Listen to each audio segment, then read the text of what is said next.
salut tout le monde, c'est Louis Geoffrey. Aujourd'hui je retrouve pour une nouvelle vidéo où on va parler boxe. Encore une fois, désolé pour le manque d'activité ces dernières semaines, ces derniers jours, c'est un petit peu compliqué pour moi de tourner. J'ai l'impression qu'à chaque vidéo il y a un nouveau décor, encore une fois il y a un nouveau décor. Bon voilà, c'est rigolo, mais je vais essayer de tourner des trucs bientôt. Notamment j'aimerais bien parler de pas mal de boxeurs un peu des années 60, 70, 80. Pas mal de noms dont j'aimerais un peu pouvoir discuter, un peu comme j'ai pu faire sur des vidéos précédentes. C'est pas celles qui ont les plus marché, mais c'est des vidéos qui me tiennent à cœur. Donc n'hésitez pas à les regarder éventuellement, où je fais rapidement en gros des présentations d'anciens boxeurs qui pour moi méritent d'être remémorés parce qu'ils ne le sont pas suffisamment. Aujourd'hui, j'aurais beaucoup aimé vous parler de plein de choses. J'aurais beaucoup aimé faire un récap de tout ce qui s'est passé dans les petites catégories précédemment, de tout ce qui va se passer. Il y a plein d'infos qui sont un peu passées sous les radars dans ce mois de juin. En fait, même on est déjà mi-juillet, donc même dans ce mois de juillet. Mais je vais pas forcément faire ça maintenant. J'aurais beaucoup aimé parler du combat de Kazuto Yoka, mais finalement, j'ai pas trop eu l'occasion. Peut-être j'en parlerai, je sais pas trop quand. Mais bref, il a fait un super combat contre Martinez pour l'unification des titres et tout. Vraiment, ça me fait de la peine de voir que Yoka risque de partir à la retraite comme ça. Mais écoutez, il faut bien. J'aurais bien aimé parler de pourquoi est-ce que la boxe désaméricanise et de pourquoi est-ce que la boxe américaine pue alors que la boxe japonaise est super. Mais bon, depuis, on a Jaron Ennis qui nous a fait un super combat. Donc on va dire que ça rattrape. J'aurais beaucoup aimé parler de Jaron Ennis également. Bref, il y a beaucoup de choses dont j'aurais aimé parler. Mais écoutez, c'est pas très grave. Aujourd'hui, je vais plutôt vous parler de la réunion de ce week-end au Japon, puisqu'il y a 3 combats qui m'intéressent. Et je pense que c'est intéressant, comme c'est encore une fois des combats de petite catégorie, de remettre un petit peu en contexte qui sont ces gens, qu'est-ce qu'ils ont fait, pourquoi est-ce que vous devrez regarder cette carte-là. Donc elle va avoir lieu aux alentours de samedi midi pour nous, heure française. C'est une carte avec beaucoup de combattants intéressants qui sont pas forcément hyper connus, parce que du coup petits, et pas forcément, pas forcément européens ou américains. Donc il y a également une carte aux États-Unis où il y a notamment Jake Paul qui combat, ça m'intéresse pas trop. Il n'y a que le combat d'Amanda Serrano que je regarderai vraiment. Et une carte en Angleterre qui m'intéresse pas tant que ça, même s'il y a des combats qui sont cool. Je pense que je regarderai les résultats et peut-être des différer s'il y a des cartes, enfin c'est des combats qui étaient sympas. En tout cas, les combats au Japon, donc, je vais vous en parler rapidement. Donc il y en a 3. 2 championnats WBO, un dans la catégorie des mouches, un dans la catégorie des super mouches, et un championnat WBC dans la catégorie des poids coqs. Je vais commencer par vous parler de ce combat-là, parce que c'est le main event, et c'est le combat le plus intéressant de la soirée. Il va opposer Junto Nakatani, japonais, actuel champion WBC des poids coqs, et Vincent Astrolabio, qui est un Philippin, qui est plutôt bien classé, il est dans le top 10 sur BoxRec, il est top 7ème sur Ring, donc c'est un combattant qui est plutôt bien classé. En effet, c'est un combattant qui mérite clairement sa place. Il avait eu une chance mondiale contre Jason Moloney l'année dernière, ça s'est soldé par une décision majoritaire qu'il a perdu malheureusement, mais il a fait un très beau combat. Il a également une victoire contre Rigondo qui date un petit peu, mais ça reste, c'était du 2022, c'est plus le grand Rigondo de l'époque, on est d'accord. Ça reste un très bon combattant Rigondo. Il a une victoire contre lui, décision unanime 10 rounds en le mettant à terre au 8. Depuis, il a eu un petit KO au 11e, depuis cette défaite contre Moloney, et donc là, il revient pour une chance mondiale. Honnêtement, voilà, c'est un combattant que j'aime bien. Enfin, en fait, bon, c'est pas un combattant pour qui j'ai une affect particulière, mais c'est pas un mauvais combattant Astrolabio. Maintenant, je pense qu'il va se faire croquer par Nakatani. Alors, ça fait partie des combattants où je suis clairement dans le train. Nakatani, il n'y a pas de souci. Là, j'ai attaché ma ceinture et je suis parti. Évidemment, le train peut dérailler, on n'est pas à l'abri de trains qui déraillent. Mais voilà, c'est un combattant que j'aime énormément, très très prometteur. Je cite souvent un petit peu cet article, la statistique. Et voilà, The Ring, prestigieux magazine The Ring, s'est amusé à faire une petite devinette, une petite prédiction des 10 boxeurs qui voient dans leur top 10 pound for pound en 2029, et Nakatani s'est tué 3ème juste derrière Bam et Jaron Ennis. Donc on parle pas de n'importe qui, c'est un type qui jusqu'à présent a un parcours en professionnel qui est sans faute. Beaucoup de KO, quasiment que des combats dominés, je crois même pas qu'il ait vraiment eu un combat serré ce gars-là. KO de l'année 2023, il fait un super job counter sur le tir à Moloney pour gagner le titre WBO des poids super mouches. Il avait également été champion WBO des poids mouches auparavant. Là il a chopé entre guillemets une ceinture mondiale un peu plus prestigieuse puisqu'il a chopé la WBC.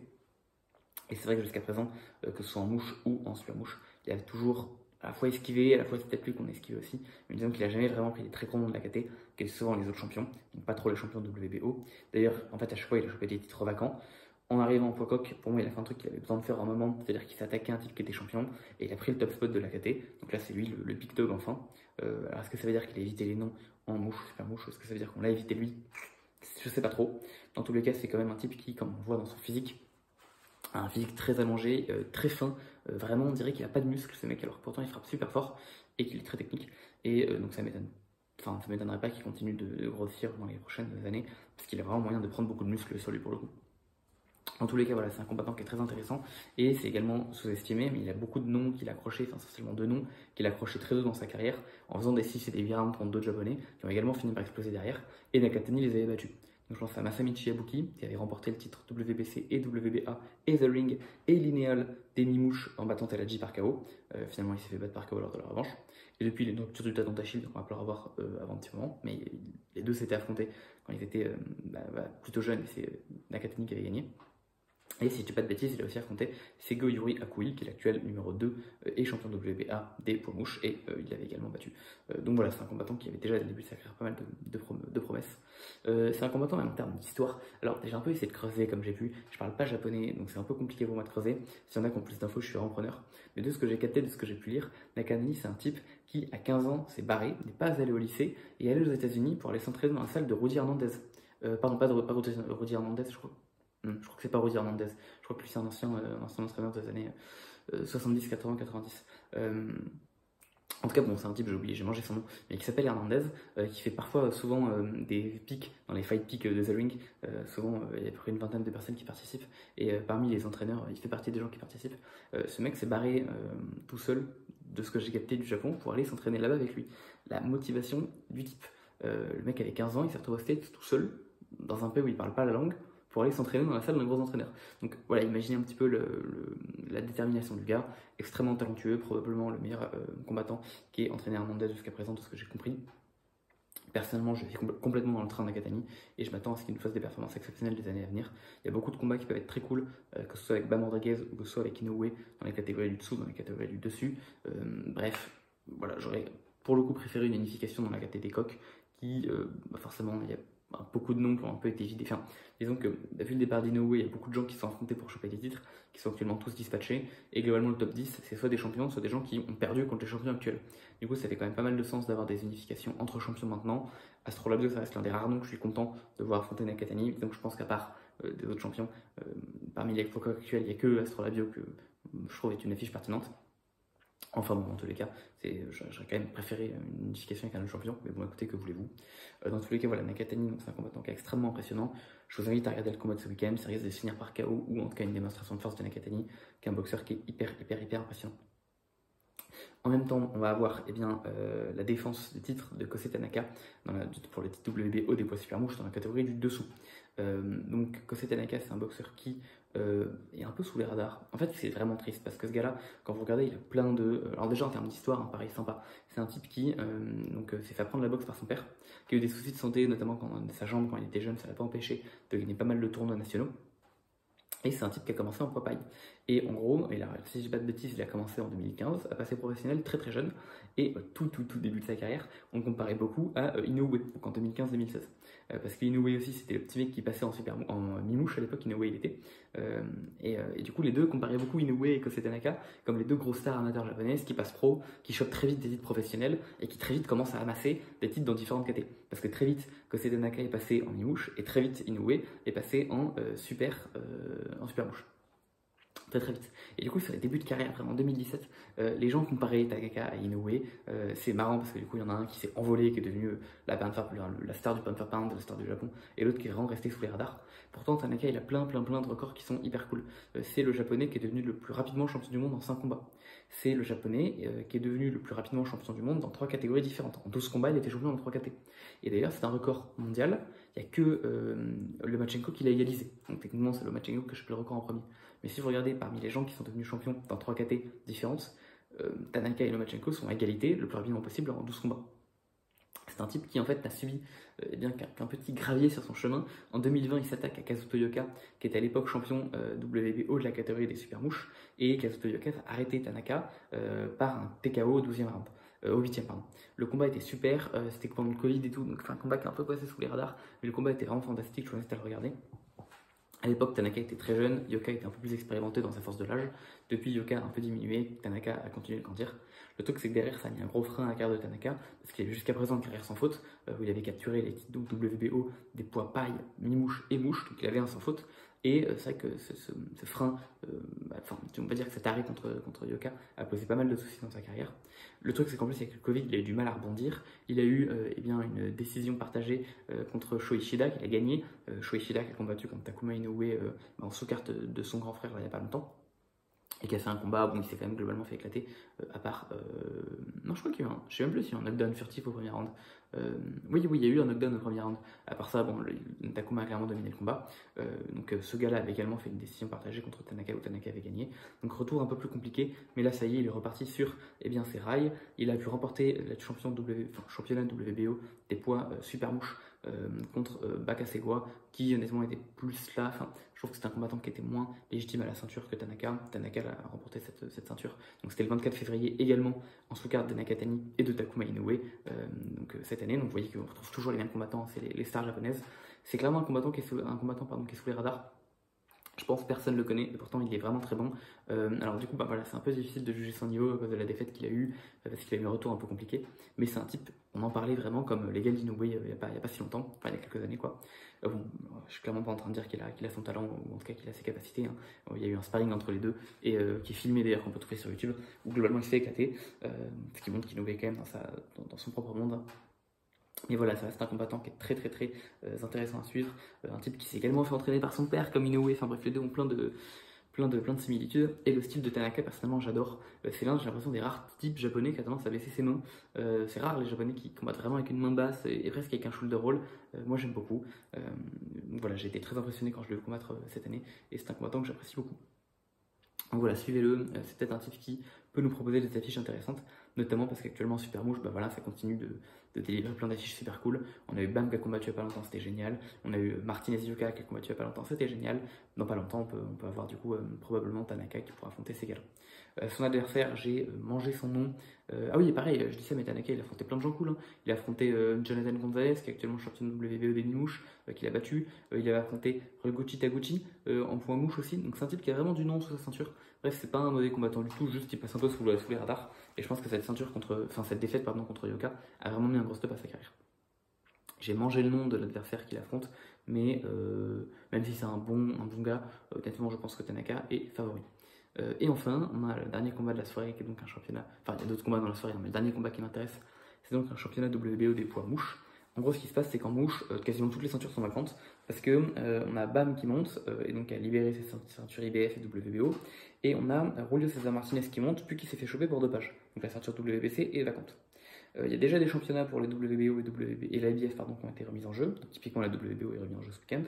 La WBC est toujours vacante, il n'y a pas de combat annoncé. Ça devrait être Kenshiro Teraji contre on ne sait pas trop qui, mais bon, il n'y a encore rien d'annoncé. Mais je pense que Teraji devrait avoir une chance au titre WBC des poids mouches. Ça fait pas mal de temps qu'il travaille avec la WBC, il devrait avoir sa chance.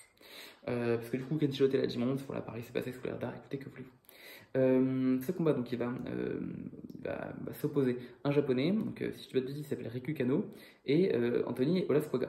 Et personnellement, alors j'ai un peu regardé, Riku Kano, je ne le connaissais pas trop, et j'ai regardé sa fiche, encore une fois, je pense que c'est généreux de lui donner une chance mondiale à ce stade-là de sa carrière. Bon, écoutez, ça reste en tout cas un combattant japonais qui a déjà quelques défaites, qui malgré tout est sur des victoires. Ça me semble généreux de lui donner ce titre-là, mais écoutez, c'est un japonais, on est au Japon. On va dire qu'en termes de promotion, forcément, ils sont un petit peu avantagés à ce niveau-là. D'ailleurs, souvent, il y a des gens qui disent que les japonais sont avantagés quand ils combattent là-bas. Ils combattent à domicile, mais à part ça, il n'y a vraiment pas de biais en termes d'arbitrage, il n'y a vraiment pas de biais en termes de jugement. Vraiment, tout ça, ça n'existe pas. Là où le seul endroit où ils ont des biais, c'est des biais promotionnels. Mais écoutez, en vrai, ça c'est normal. Ils ont la chance d'avoir des grosses maisons de promotion, ils jouent le jeu avec. Là, je suis d'accord, ils sont avantagés. Mais vraiment pas, par contre, en termes de combat, il n'y a vraiment pas de souci à ce niveau-là. De toute façon, les gens qui disent que les japonais sont avantagés dans les combats au Japon, ils ne regardent pas les combats. Donc écoutez, et bon, ce sera le débat pour une vidéo. Et son adversaire, par contre, Anthony Olascoga, lui m'intéresse beaucoup. Parce que Anthony Olascoga, c'est un type que j'ai l'impression qu'il n'est pas très. Je pense que les gens ne se souviennent pas trop de lui. Et en fait, quand vous regardez sa fiche, il n'y a pas grand chose qui sort du lot. C'est un type qui a peu de combats. Globalement, il a quasiment que des victoires, sauf une défaite. Il a fait quasiment que de 10 rounds, voire moins. Je ne sais pas s'il a vraiment fait beaucoup de 10 rounds. Je crois qu'il a fait quasiment que des 8. Peut-être dû faire un seul 10 rounds. Mais, il a une défaite contre Kenshiro Teraji. Et en fait, en gros, ce qui s'est passé, c'est donc que Kenshiro Teraji, qui avait perdu son titre contre Samichi Abuki puis l'a regagné, avait la volonté d'unifier complètement les mimouches. Donc il a affronté son compatriote. J'ai mangé son nom, je suis désolé, je suis fatigué. Je crois que c'est Hyoguchi qui l'a battu par KO au 7ème, qui était à l'époque champion de WBA. Il avait donc unifié 2 titres, et il voulait unifier le 3ème titre contre Jonathan Gonzalez, qui était champion de WBO, qui est donc le même gars qui s'est fait battre par Tanaka il y a quelques années. Bon, le truc étant que malheureusement Gonzalez est tombé malade à quelques jours du combat, on a donc dû aller chercher un short notice, et ce short notice c'était Olascoga, qui était un combattant mouche, donc qui est descendu d'une catégorie pour affronter Teladji. Et à l'époque, qu'on se mente pas, ce type qui avait fait que des B-rounds et qui se retrouve d'un coup dans la catégorie du dessous contre le tueur absolu Teladji, on donnait pas cher de sa peau. Et en effet, il a perdu par KO. Mais malgré tout, il a fait un combat qui était plutôt honnête. Et là où beaucoup de gens sont tombés sur Teladji avec l'habituel, non mais c'est un champion surcoté, il est nul, regardez, il a pris un débutant qui avait 5 combats pro, qui avait jamais fait un 10 rounds, et il a eu un combat compliqué. Enfin, en tout cas, il a eu un combat qui était un peu approché. Parce que bon, malgré tout, Teladji a mis Olascoga au tapis, il a fini par le stopper de manière d'ailleurs assez violente, mais malgré tout, il y a eu de l'opposition de Olascoga. Olascoga, c'est pas l'éteindre en 2 enchaînements, quoi. Et donc, beaucoup de gens disaient, non mais voilà, c'est bien la preuve que Teladji est un combattant surcoté qui est nul. Moi, j'ai surtout vu dans ce combat le fait qu'en fait, Olascoga est un combattant qui était très bon et que c'est un type qui était vachement prometteur. Et ça m'a plutôt impressionné. Je me suis dit, mais parce que Teladji, ça reste un champion du monde. Ce qu'il a fait contre Hyoguchi, c'était très impressionnant. Ce qu'il fait en Mimouche depuis très longtemps, c'est très impressionnant. Donc, qui est ce type qui, avec 5 combats pro, arrive à lui donner un combat? Alors, il est en dessous, hein, mais qui arrive à lui donner un combat? Et en fait, en gros, moi, je me suis renseigné un petit peu et je me suis rendu compte que Olascoga, c'est le teammate de Junto Nakatani. Et les deux sont comme ça. C'est-à-dire que sur toutes les stories de Nakatani, elle a une story sur 2, vous avez Olascoga. Dès que Nakatani fait son footing, vous avez Olascoga. Et Olascoga, c'est un combattant. Jusqu'à présent, du coup, j'ai commencé à faire sa carrière à ce moment-là. Où je me suis rendu compte que c'était un type qui avait vraiment talent et qui avait vraiment moyen de devenir champion du monde. Parce que je vous assure que tenir la manière dont il a tenu à Teladji avec aussi peu d'expérience pro, ce type, il en a. Et perso, c'est un type que je me suis mis à suivre à ce moment-là.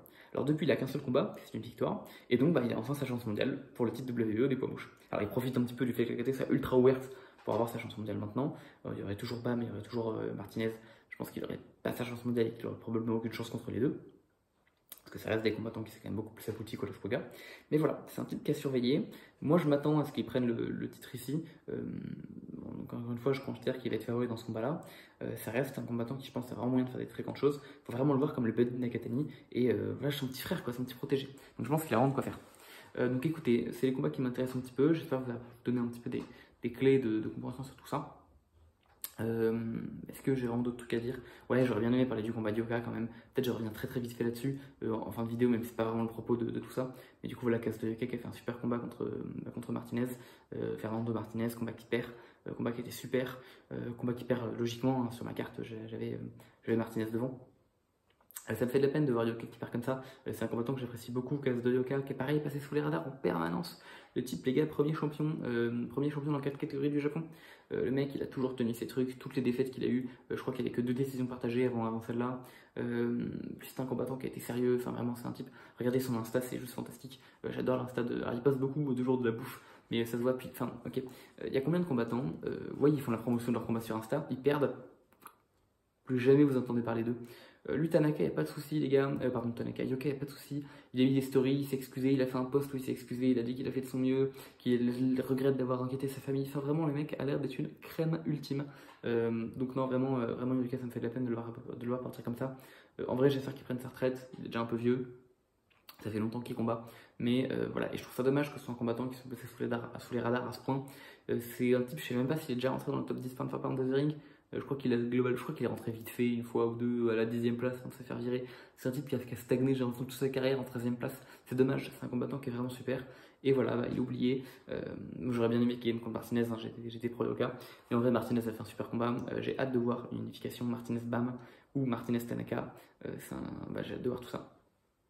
Et voilà, et même si ce sera le sujet pour une autre vidéo, pour tous les gens qui disent qu'il y a les juges qui sont corrompus au Japon, il y a un gars, il a donné 12 rounds de Martinez, les gars, 12 rounds de Martinez.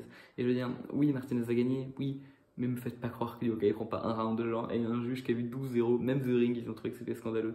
Ouais, je sais, je les pense pas comme référence, mais c'est l'une de mes références de boxe. Même eux, mais tout le monde a trouvé ça scandaleux. Donc vraiment, me faites pas croire qu'il y a un scoring qui est pipoté en faveur des Japonais, vraiment, c'est du bullshit tout ça. En tout cas, voilà, je tenais quand même à parler rapidement de Yoka, qui part avec tout mon respect, dans la défaite, hein, avec tout mon respect. Il a fait vraiment ce qu'il a pu, putain, il a tenu, il a passé l'orage, vraiment, mais Martinez s'est jeté sur lui dès le début, le puma, c'est littéralement ça. Et il a tenu, il a fait passer l'orage, il est un peu revenu dans le combat, mais finalement, Martinez a réussi à remettre un coup d'axel à la fin du combat, où Yoka s'est cramé, j'en sais rien, mais en tout cas, c'était vraiment trop beau. Le combat d'ailleurs était super, j'ai envie de le regarder, vous pouvez le trouver sur Dailymotion, vous tapez Fernando Martinez contre Cass de Yoka, vous le trouvez. Enfin bref, je vais pas tenir la vidéo plus longtemps. En tout cas, voilà la vidéo de, pardon, la carte de ce week-end. J'espère que c'est une carte qui vous intéressera. Je pense qu'il y a des combats qui sont très beaux, qui vont avoir lieu. Et puis bah, dans le cas de victoire de Lascova, de Tanaka et de Nakatani, il y a plein de très beaux combats qui pourraient avoir lieu. Nakatani peut donner des super affiches. J'attends qu'il nous donne vraiment une grosse affiche. Tanaka pareil peut nous en donner des très bonnes. Et Olasquaka, bah, je pense qu'il va encore s'installer un petit peu, c'est un combattant encore jeune, mais j'ai hâte de voir ce qu'il donne et je pense que c'est un prospect qui est intéressant à suivre, même s'il sera peut-être bientôt champion samedi. Bref voilà, j'espère que la vidéo vous aura plu, n'hésitez pas à liker, commenter, partager tout ça. Et puis je vais essayer de revenir assez vite pour d'autres vidéos sur des combattants un peu plus anciens. Voilà, bah, je vous souhaite une très bonne journée, très bonne soirée, puis à bientôt.